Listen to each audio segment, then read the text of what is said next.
mas eles fizeram de uma forma diferente, com uma falsidade, com engano, com mentira, querendo aparecer. Agora, amados, vamos pensar aqui entre nós. Será que nos nossos dias não tem algumas pessoas que tentam mentir ao Espírito Santo? Eu acho que não, pastor, porque ninguém morre. Ah, ninguém morre? Vai nessa. Tem muita gente que já morreu faz tempo. A pessoa acha que ele vai fazer alguma coisa, que o seu líder, o seu pastor, os seus líderes vão ficar admirado. Ele fez tão bonito, mas na verdade ele podia fazer muito melhor e nem ser mencionado o seu nome, nem ser visto pelos demais. O grande problema é que nós queremos que vejam os nossos atos, e quando nós queremos que os nossos atos sejam vistos, sejam aplaudidos, nós corremos o grande risco de entrar pelo caminho de Ananias e Safira, porque Ananias e Safira, eles queriam ser vistos, eles queriam também, em outras palavras, serem notados ali, que eles estavam levando. Deixa eu fazer um exemplo, é como aquela pessoa que ele não tem oferta, ou não quer dar oferta, ele faz assim com a mão fechada no gasofilácio, mas não largou nada ali. Será que tem gente que faz isso? Pode ser que tenha, né? Não, mas para aqui, o pessoal acha que eu estou contribuindo, pôs a mão fechada dentro do gasofilácio. Isso é mentira. Isso é tentar enganar ao Espírito Santo. Amém? Ananias e Safira disseram, é o seguinte, nós vamos levar um pouquinho lá, né? E vamos dizer que isso é tudo que o preço que nós vendemos a herdade. Mas eles não esperavam que Pedro, o apóstolo Pedro, estava cheio do Espírito Santo, e que Deus resolvera usar Pedro naquela ocasião e revelar publicamente e de uma forma trágica a condição de Ananias e depois de Safira. Vendeste, portanto, veja, teve uma oportunidade, não teve? O Espírito Santo sempre dá uma oportunidade. Você vendeu mesmo por esse preço, rapazinho? Sim, foi por esse preço. Você pode notar que todas as pessoas que caíram, que pecaram, tanto nos personagens bíblicos, como alguém que nós conhecemos hoje, eles tiveram muitas oportunidades antes de caírem, porque Deus sempre dá uma oportunidade. Eu sempre menciono o primeiro pecado da Bíblia, depois de Lúcifer, né? Que foi o pecado de Caim. Quando Caim, ele vai e oferece o seu sacrifício, Deus olha para Caim e disse assim, por que tiraste? E por que descaiu o teu semblante? Primeiro Deus pergunta para ele, como se Deus não soubesse, né? Já era uma oportunidade. Por quê? Por que descaiu o teu semblante? Por que tiraste? Aí Deus disse para ele, olha, se você proceder bem, não haverá aceitação para ti, mas se procederes mal, o pecado jaz à porta, será o teu desejo, mas sobre ele dominará. Você já leu isso com atenção? Você já viu quantas oportunidades o Espírito de Deus estava dando a Caim? Primeiro, ei, rapaz, eu vi, você está irado, teu semblante está te denunciando. Agora, se você tem uma oportunidade, se você fizer a coisa certa, se você proceder bem, o teu sacrifício vai ser aceito, ou seja, a tua pessoa, porque primeiro Deus atentou para Abel e a sua oferta, mas para Caim e para a sua oferta Deus não atentou. Depois a Bíblia nos informa lá adiante que Caim era do maligno, por isso matou o seu irmão. Não tem nada a ver. A oferta, Deus aceitava a oferta de cereais também, do fruto da terra. Alguém diz assim, não, Deus não aceitou a oferta de Caim, porque a oferta de Caim não apontava para sacrifício de sangue, era uma oferta da terra. Não, Deus instituiu também a oferta de cereais. O problema estava na vida de Caim, o problema estava na vida dele. Mas ele teve oportunidade, o Espírito de Deus deu muitas oportunidades para ele, antes de ele ir para o campo com o seu irmão e acabar tirando a vida do seu irmão. Com Ananias e Safira não foi diferente. Aí chegou ao ponto que Pedro olha para ele e diz assim: por que mentiste ao Espírito Santo?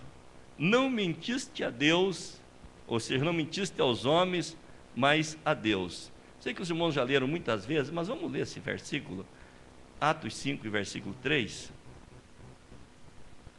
Disse então Pedro: Ananias, por que encheu Satanás o teu coração, para que mentisse ao Espírito Santo, e retivesse parte do preço da herdade, guardando não ficava para ti, e vendida não estava em teu poder? Por que formaste esse desígnio em teu coração? Não mentiste aos homens, mas mentiste a Deus. Logo, o Espírito Santo é Deus, e pode o homem mentir a ele. Seguindo mais um pouquinho, Mateus 12, versículo 31 e 32, pode o homem blasfemar contra o Espírito Santo? Este assunto aqui é um pouco polêmico por parte de algumas pessoas, há muitas confusões, há muitas pessoas que ficam se perguntando: o que é blasfêmia contra o Espírito Santo? O que é o pecado contra o Espírito Santo? E tem pessoas que já tiveram medo de ter blasfemado ou pecado contra o Espírito Santo. Mateus capítulo 12, versículo 31 e 32, nós podíamos ler outros textos, mas este aqui é um texto que nos dará uma clareza, provavelmente. Vamos ler? Portanto eu vos digo, todo pecado e blasfêmia se perdoará aos homens, mas a blasfêmia contra o Espírito não será perdoada aos homens. E se qualquer disser alguma palavra contra o Filho do Homem, ser-lhe-á perdoado. Mas se alguém falar contra o Espírito Santo, não lhe será perdoado nem neste século e nem no século vindouro. Mas pastor, o que é blasfêmia contra o Espírito Santo? Eu vi algumas pessoas, quando eu era criança, eles ficaram assim muito preocupados e muito temerosos, porque havia alguém a criticar ou imitar os crentes batizados com o Espírito Santo falarem línguas estranhas. Isso é blasfêmia contra o Espírito Santo? Eu achava que era. Pode não ser, depende da intenção, depende muito da forma que a pessoa está se comportando.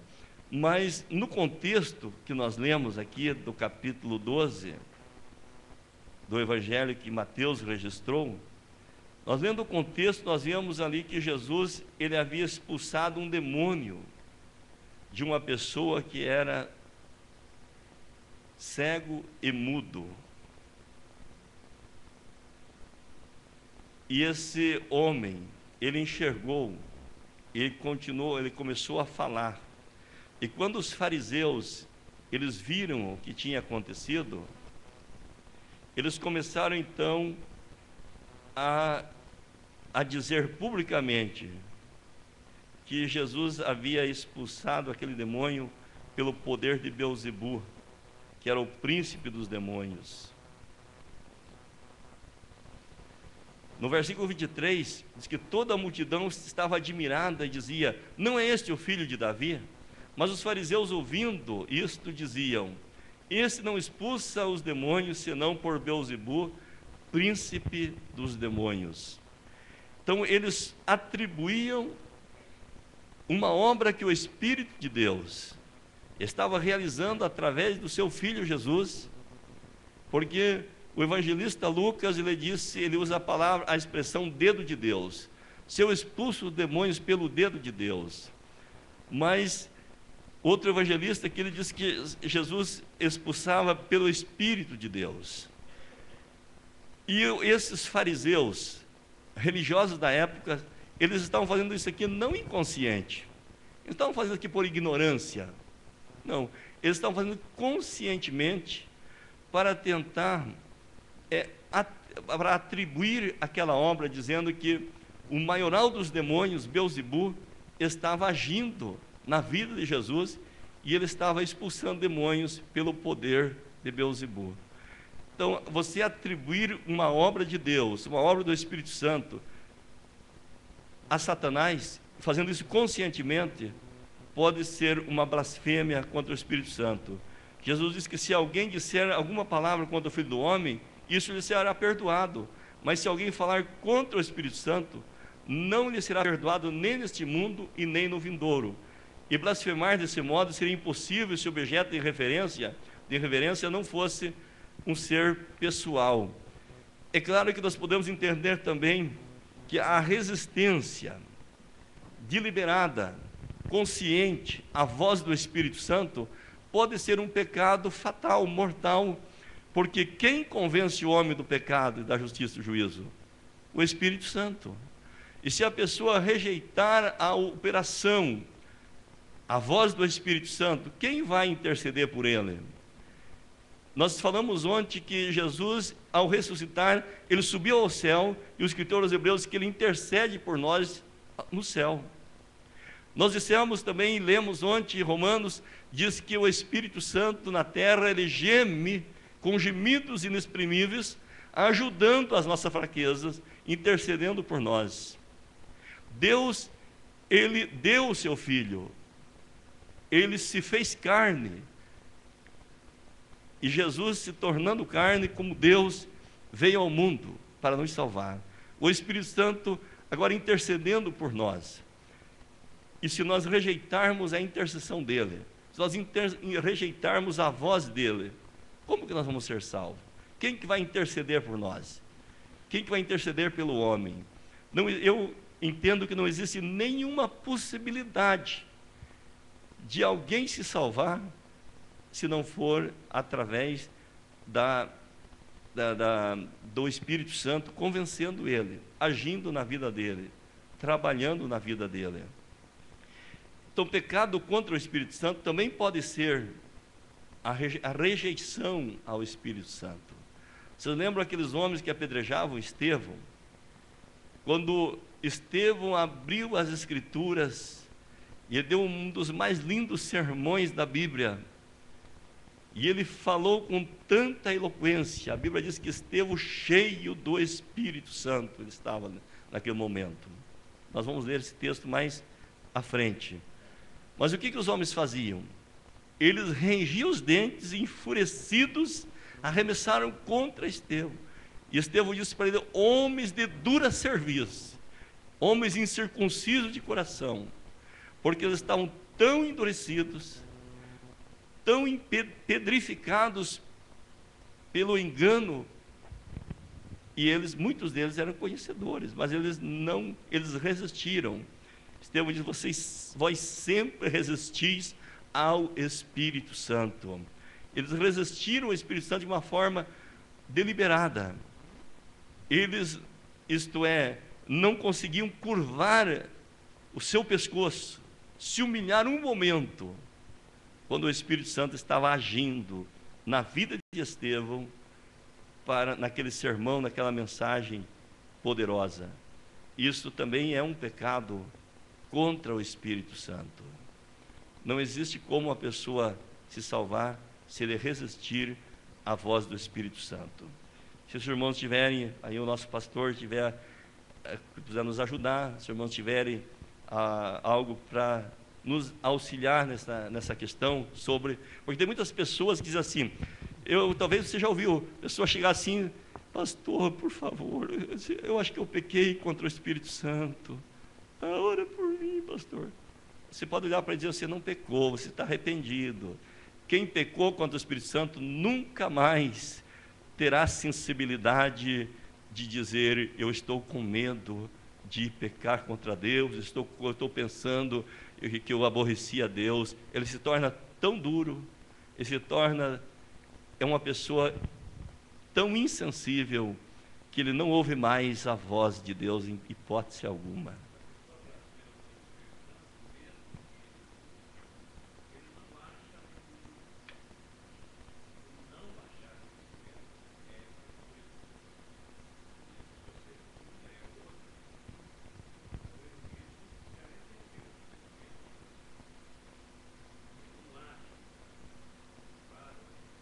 O caso de Esaú.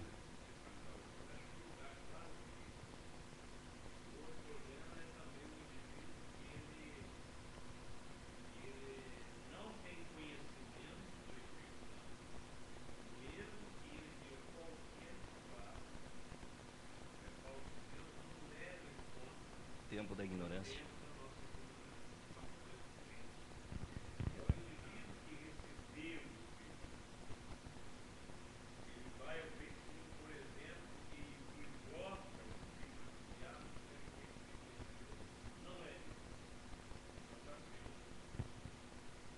Muito obrigado, pastor.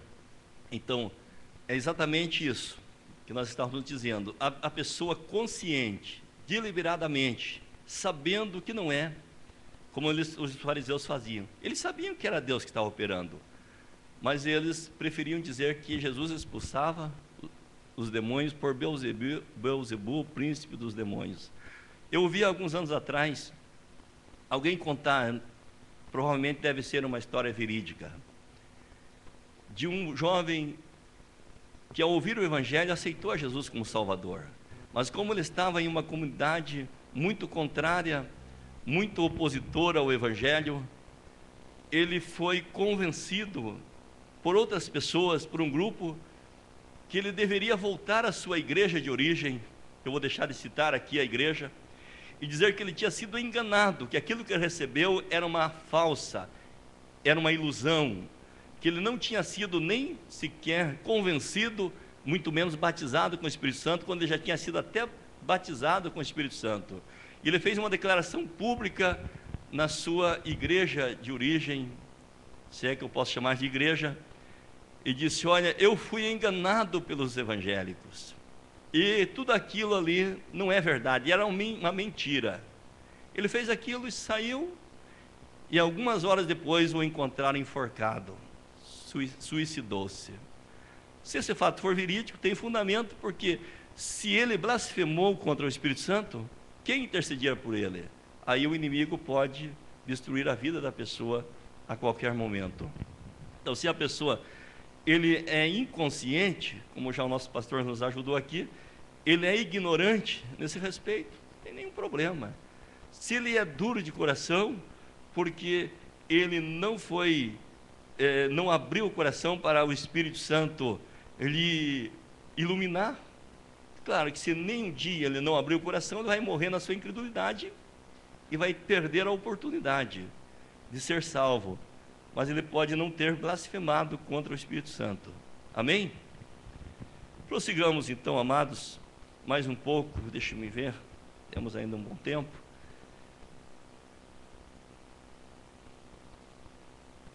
Vamos para slide número 12.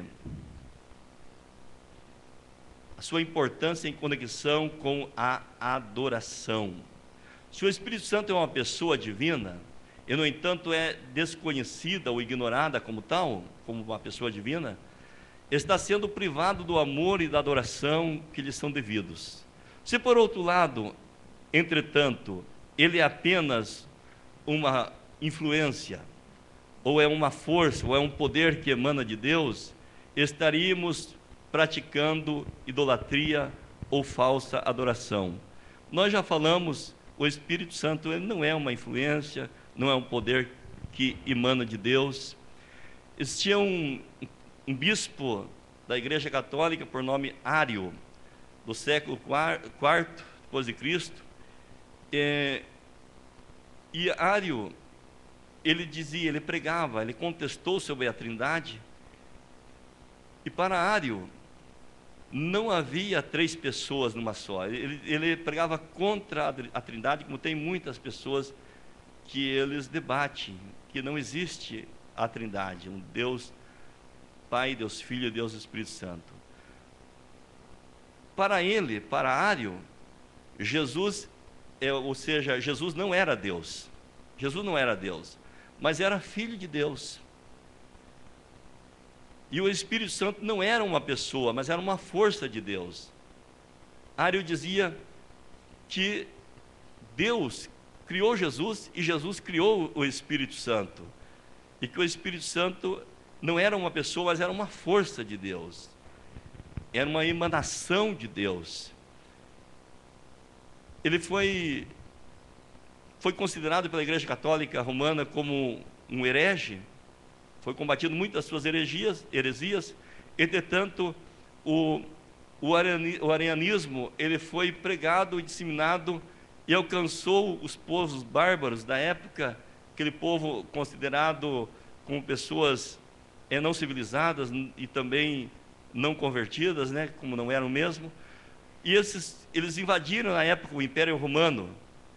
Aí surgiu a existência de bárbaros arianitas, que levou a Igreja Católica a procurar aliados ainda bárbaros para se converterem, ou seja, para entrarem no catolicismo, aquele povo ainda pagão, para que fossem convertidos à sua religião.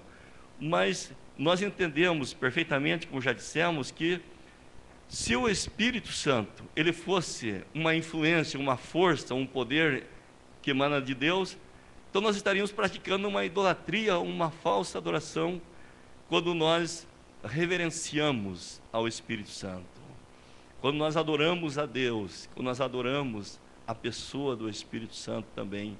Se ele não fosse Deus, nós estaríamos cometendo uma idolatria, porque só pode adorar a Deus. Eu disse ontem, quando adoramos a Deus, nós adoramos o Pai, adoramos o Filho e adoramos ao Espírito Santo. Se nós rejeitamos ao Espírito Santo, nós rejeitamos a Deus, rejeitamos ao Filho. Do ponto de vista do trabalho, é necessário decidirmos se o Espírito Santo é um poder ou uma força que nos compete obter ou usar, ou se ele é uma pessoa da divindade. Tem muitas pessoas que eles pensam que o Espírito Santo pode ser usado. Até representa que para alguns movimentos neopentecostal, mas tem um momento que agora chegou a hora, vou usar a palavra aqui, da revelação. Agora nós vamos liberar o Espírito Santo para agir. Já viram coisas parecidas? O Espírito Santo não é para ser usado. O Espírito Santo, ele não é um poder, uma força que nos compete usá-lo. Não. Ele é uma pessoa da divindade que tem o direito de controlar-nos e de usar-nos. É Ele que nos usa. É bem comum você ouvir algumas pessoas dizer assim: eu tenho o dom do Espírito Santo, o dom de revelação. Você diz para ele: me revela então alguma coisa aqui. Ele não consegue revelar nada, porque ele não tem. O Espírito Santo, ele usa. Nós lemos ontem que a manifestação do Espírito Santo é dada a cada um para o que for útil. Para o que for útil, não é para o meu bel prazer, para a minha autopromoção, não. O primeiro conceito leva a autoexaltação e altivez, quando a pessoa ele se julga dono do Espírito Santo, manipulador. Eu vou manipular, eu vou agora, nesse momento, nós vamos estar em pé, e agora nós vamos aqui abrir o espaço para o momento da revelação. Não, não existe isso aí. Pode haver aberrações, pode haver meninices, mas o Espírito Santo, ele tem o domínio. Quando nós entendemos isso, que compete a ele controlar-nos e usar-nos, é natural.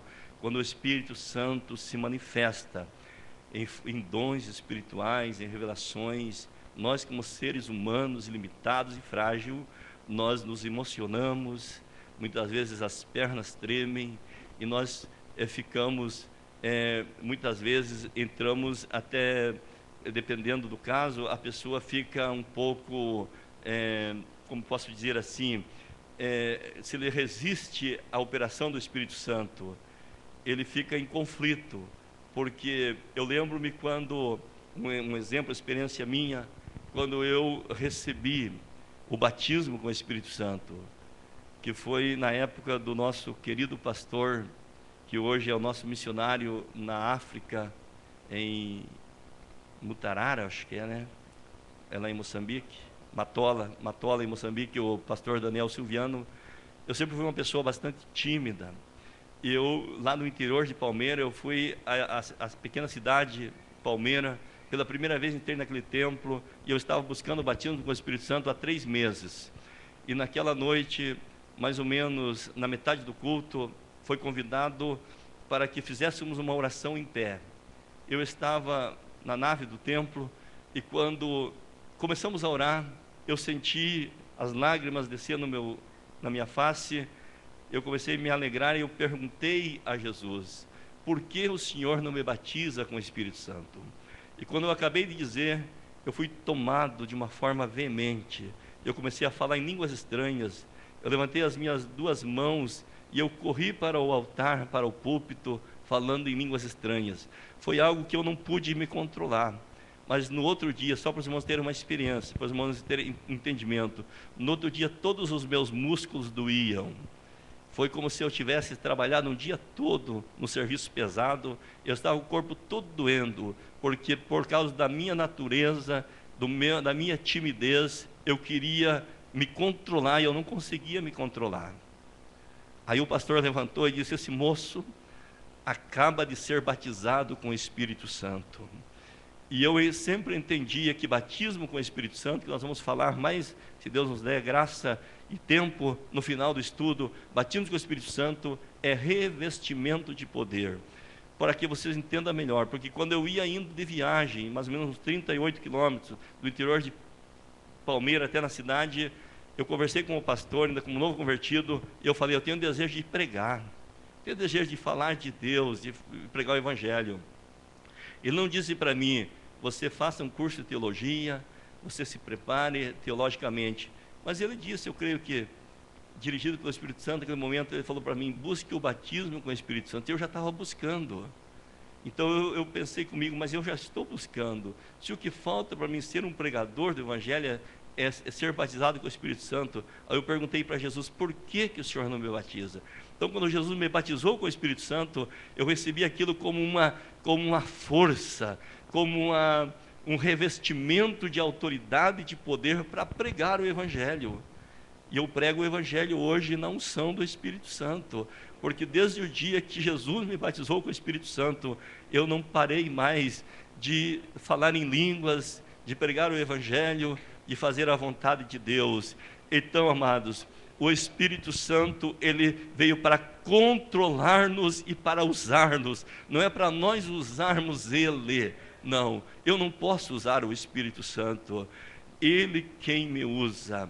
Claro que nós estamos vivendo uma época tão difícil. Para quem, principalmente lá no nosso caso, você olha os programas de televisão, hoje com o movimento neopentecostal, nós vemos tantas coisas que você fica olhando assim: parece que não é o meu Espírito Santo. Sim, pastor João. O texto de Atos 2 e 4, ou 2 e 5, diz assim: e começaram a falar línguas estranhas conforme ele concedia que falasse. Quer dizer, não é você que escolheu, mas ele que age, ele que opera. E você não fala a língua estranha que você quer também. Você fala a língua estranha que ele concede e nós falamos. Amém. Muito obrigado. Conforme o Espírito Santo concedia a cada um que falasse. Não é nós que escolhemos, não é nós que marcamos o horário de falar, né? De maneira nenhuma. O Espírito Santo, ele controla-nos, ele usa-nos. O primeiro conceito, então, ele leva a pessoa à autoexaltação, se ele acha que o Espírito Santo é uma força que compete ser usada. Mas a outra nos conduz à auto-humilhação e à auto-renúncia, à dependência. Eu dependo dele. Para concluir, que o Júnior já está aqui, é do mais alto valor experimental sabermos se o Espírito Santo é mera influência ou força impessoal, ou se é nosso amigo e ajudador, sempre presente no nosso divino companheiro e guia. Amém? Nós sabemos, o Espírito Santo, ele não é uma força, ele não é um vento, não é, como quem diz, um arrepio que você sente. Ele é muito mais do que isso, ele é uma pessoa. Ele é tão sensível que o próprio Jesus, ele falando às igrejas da Ásia, diz: eis que estou à porta e bato. Se alguém ouvir e abrir a porta, entrarei e cearei com ele e ele comigo. O Espírito Santo bate na porta. Ele é educado, ele não arromba a porta de ninguém. Quando o Espírito Santo disse para Paulo que tinha que ir para Jerusalém para sofrer, Aí não é tão brincadeira, não. Tem hora que ele não fala coisa que compensa fazer assim tão fácil. Compensa, mas não é tão fácil fazer. Eu te mostrarei quanto ele deve padecer pelo meu nome. Então,